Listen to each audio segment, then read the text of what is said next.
Selamat pagi, saudara yang dikasihi Tuhan. Sebelum kita membaca dan merenungkan berita firman Tuhan, mari kita nyanyikan pujian berikut ini.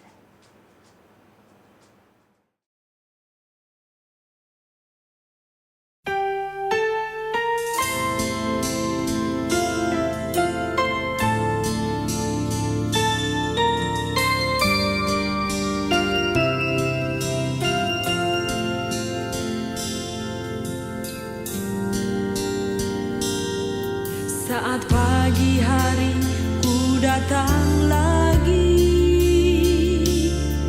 menghadap Tuhan dan rendahkan diri, mengucap syukur buat hari yang Kau beri, memuji Tuhan dengan sepenuh hati.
Memuji Tuhan dengan sepenuh hati, ku sembahkan Allah Maha Kudus, ku tinggikan Allah Maha Tinggi, ku serahkan tubuh jiwa rohku dalam pimpinanmu.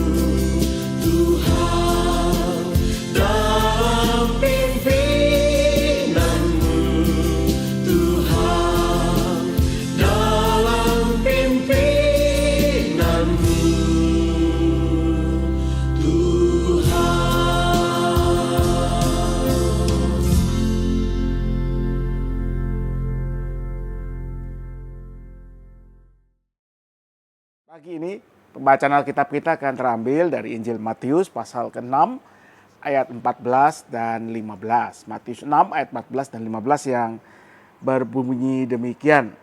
Karena jikalau kamu mengampuni kesalahan orang, Bapamu yang di surga akan mengampuni kamu juga.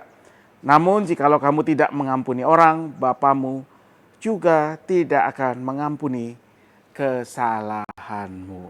Ya, demikian jauh pembacaan firman Tuhan. Nah, saudara yang kasih Tuhan, tema tentang pengampunan adalah salah satu tema yang penting, kalau bukan terpenting dalam iman Kristiani, dalam keyakinan dan kepercayaan kita. Kita meyakini bahwa kita semua adalah orang-orang yang telah menerima anugerah pengampunan dari Allah lewat pengorbanan Tuhan Yesus Kristus di kayu salib. Karena itu, mestinya Anda seperti saya ketika membaca ayat-ayat ini, Matius 6, 14, 15 ini merasa paling enggak agak terganggu ya. Ketika dikatakan kalau kamu tidak mengampuni kesalahan orang, Bapamu juga tidak akan mengampunimu. Bukankah kita selalu meyakini bahwa pengampunan itu adalah anugerah yang Tuhan berikan, bukan karena kita sudah dapat melakukan semua yang Tuhan perintahkan, bukan karena kita memang dapat menaati perintah-perintah Tuhan, firman Tuhan, tetapi karena begitu besar kasih Allah akan dunia ini. Nah, kalau begitu, kalau kita tidak dapat mengampuni orang, mengapa ayat ini mengatakan bahwa Allah juga tidak akan mengampuni kita? Apakah itu tidak bertentangan keyakinan bahwa pengampunan sebagai anugerah yang Tuhan berikan bukan karena kita dapat melakukan perintahnya, dengan ayat-ayat ini yang mengatakan bahwa kalau kita tidak mengampuni orang, maka Tuhan juga tidak akan mengampuni kita. Nah, saudara yang kasih Tuhan, tentu kita bisa meyakini bahwa dua hal itu tidak bertentangan. Kita meyakini bahwa pengampunan yang kita terima sungguh adalah anugerah Tuhan. Bukan karena kita sanggup melakukan semua perintahnya, tetapi karena kasih anugerah Allah sendiri kepada kita.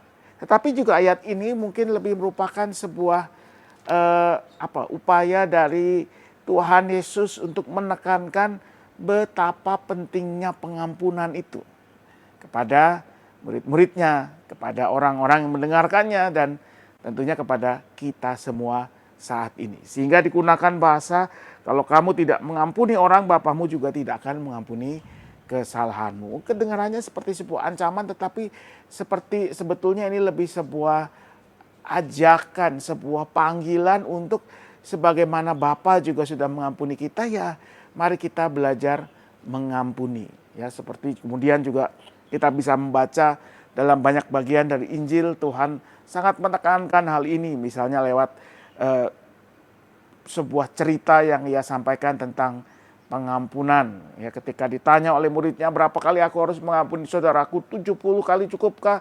Bukan 70 kali, tetapi 70 kali 7 kali, which is sebetulnya adalah ungkapan simbolik untuk mengatakan bahwa pengampunan itu harus dibuka seluas mungkin. Dan diikuti dengan sebuah perumpamaan tentang hamba yang diampuni hutangnya yang begitu besar, tetapi kemudian dia tidak bisa mengampuni orang yang hanya berhutang tidak terlampau besar, amat jauh dengan pengampunan yang sudah dia terima. Semua itu adalah cara Tuhan Yesus untuk menekankan betapa pentingnya pengampunan itu. Dan karena itu juga memang yang seharusnya menjadi keyakinan kita, menjadi upaya kita, sekalipun barangkali kita tidak dapat melakukannya sepenuhnya sebagaimana yang Tuhan lakukan. Belum lama saya memimpin sebuah pemahaman Alkitab, lalu kami bicara tentang pengampunan, lalu ada seorang ibu yang bertanya, bagaimana kalau orang yang bersalah kepada kita, yang sudah melukai hati kita, dia tidak merasa bersalah, dia tidak meminta maaf, lalu bagaimana kita akan mengampuninya? Maka jawaban saya adalah bahwa kadang pengampunan itu memang harus berjalan dari satu sisi. Sangat baik kalau bisa dari dua sisi, dari yang menjadi korban dengan pelaku, yang pelaku mengaku salah, yang korban mengampuni. Tetapi kadang pengampunan juga harus lebih dahulu hadir dari kita yang menjadi korban, kita yang dilukai, kita yang mendapatkan perlakuan tidak menyenangkan misalnya. Kadang kita mengatakan atau merasa bagaimana kita bisa mengampuni orang yang salah aja. Dia seperti tidak menunjukkan rasa bersalah. Kita gedek, kita kesel, kita marah. Dia ketawa, ketiwi. Sama sekali tidak ada rasa penyesalan. Bahkan mungkin kalau ditanya dia tidak merasa bersalah. Lalu bagaimana kita bisa mengampuni? Saya katakan kepada ibu itu, kadang pengampunan memang harus berjalan dari satu arah. Dari kita yang mengampuni. Kenapa begitu? Yang pertama secara teologis, karena itu yang sudah terjadi. Tuhan Allah lebih dahulu mengampuni kita, menganugerahkan keselamatan. Tuhan Allah mengampuni kita tanpa bertanya lebih dulu apakah kita ini mau diampuni atau tidak. Bukankah ketika Tuhan Yesus dia mati di kayu salib, kan Tuhan nggak nanya, manusia aku mau mati di salib untuk pengampunan dosa kalian. Apakah setelah ini kalian mau bertobat? Mau menjadi umat yang setia taat pada firman Tuhan? Yesus mati di kayu salib. That's it, that's all. Itu yang ia lakukan demi pengampunan dosa kita. Tanpa bertanya. Itu dasar pertama, dasar teologisnya. Tetapi menurut saya ada dasar kedua. Dasar psikologis dan praktis. Bahwa pengampunan itu adalah pertama-tama kita yang melepaskan beban kita sendiri. Saya pernah membaca sebuah cerita seorang murid bertanya kepada gurunya, "Guru, temanku si X, dia melukai hatiku, tetapi dia sama sekali tidak menunjukkan penyesalan. Lalu bagaimana aku bisa mengampuninya?" Gurunya kemudian mengambil sebutir telur rebus, mengupasnya, lalu menyerahkannya kepada si murid ini. "Coba kamu taruh kamu taruh telur ini di kantong jubahmu. Jangan pernah mengeluarkannya. Sekarang pergilah." Pergilah si murid. 3 hari kemudian guru itu bertanya kepadanya, "Bagaimana telurnya?" "Agak bau sedikit, guru." "Ya sudah, pulanglah." 4-5 hari kemudian ketika guru itu datang, berjumpa lagi dengan si murid. Murid itu, "Aduh guru, telur itu sudah sangat bau. Saya tidak tahan, saya buang." Guru itu berkata, seperti itulah pengampunan. Daripada kita yang memendamnya, menyimpannya, sedangkan mereka yang bersalah kepada kita tidak merasa bersalah, hidupnya biasa-biasa saja. Kita yang terluka, kita yang susah, lebih baik kita belajar untuk melepaskannya. Let it go. Seperti lagu di film anak-anak ya. Let it go. Belajar untuk mengampuni. Itu adalah melepaskan beban kita sendiri. Saya tidak mengatakan kita tidak perlu mengkonfrontir itu. Kalau perlu datangi yang bersalah itu, yang melukai hati kita, dan katakan apa yang kita rasakan. Entah dia akan terima atau tidak, entah dia mengaku salah atau tidak, itu nomor 2. Urusan lain, yang penting kita yang mengeluarkannya sehingga kita bisa belajar melepaskan. Kamu sudah melukai hatiku, entah kamu sadar tidak, mengaku tidak, tapi aku mau belajar mengampuni. Let it go. Lepaskanlah. Seorang penulis, James Martin, yang sering saya kutip, seorang rohaniwan Katolik, dia pernah mengatakan bahwa pengampunan itu adalah hadiah yang begitu indah. Baik bagi mereka yang kita ampuni, tapi terutama bagi diri kita sendiri. Karena dia melepaskan kita dari beban yang menyakitkan. Nah itu saudara kasih Tuhan, Allah sudah lebih dahulu mengampuni kita. Mari kita belajar mengampuni. Tidak mudah, tidak gampang. Mungkin kadang butuh waktu. Mungkin kita harus mengkonfrontir mereka yang sudah melukai kita. Mungkin mereka tidak menerimanya, tidak merasa bersalah. Tapi paling tidak, lepaskanlah beban yang kita tanggung, yang menyakitkan kita itu. Agar kita boleh merasakan sukacita dan damai sejahtera Allah kembali. Selamat pagi, Tuhan memberkati selalu. Mari kita berdoa. Kami bersyukur untuk anugerah-Mu yang telah memberikan kepada kami pengampunan dosa, Bahkan ketika kami belum dapat menjadi anak-anak-Mu yang setia ya Tuhan.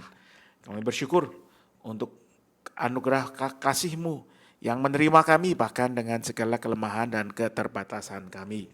Karena itu ajar kami untuk boleh terus meneladani kasih anugerah Tuhan, pengampunan yang sudah dinyatakan dalam Yesus Kristus, agar kami juga belajar mengampuni. Baik ketika mereka yang kami ampuni memang sungguh mau mengaku segala dosa dan kesalahan, tapi juga ketika pengampunan itu tidak bersambut. Karena biarlah kami boleh belajar bahwa pengampunan itu membebaskan, tapi terutama membebaskan kami dari beban yang menghimpit.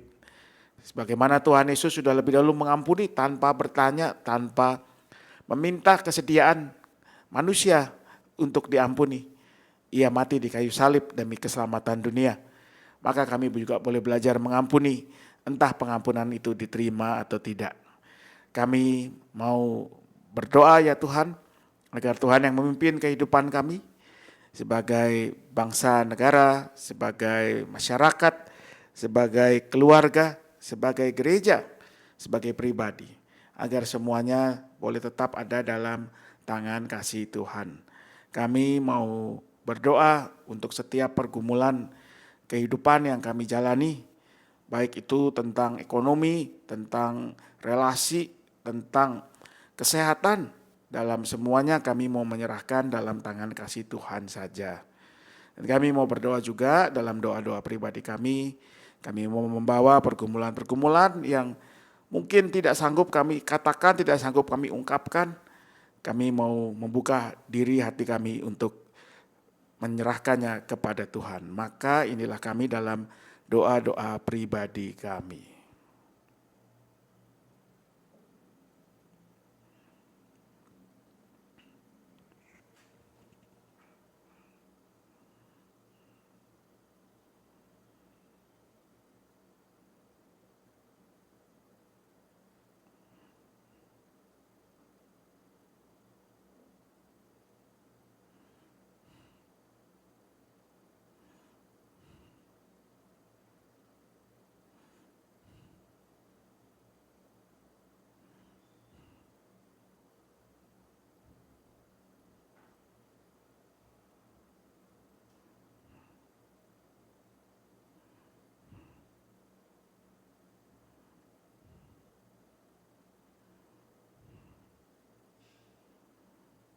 Demikianlah ya Tuhan doa-doa kami.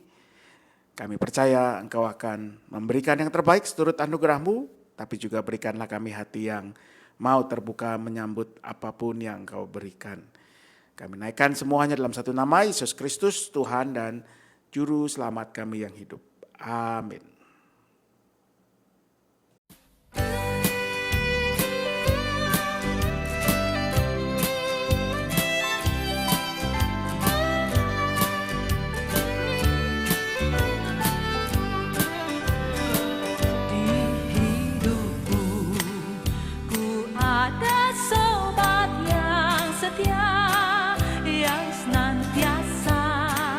Berjalan sertaku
bimbing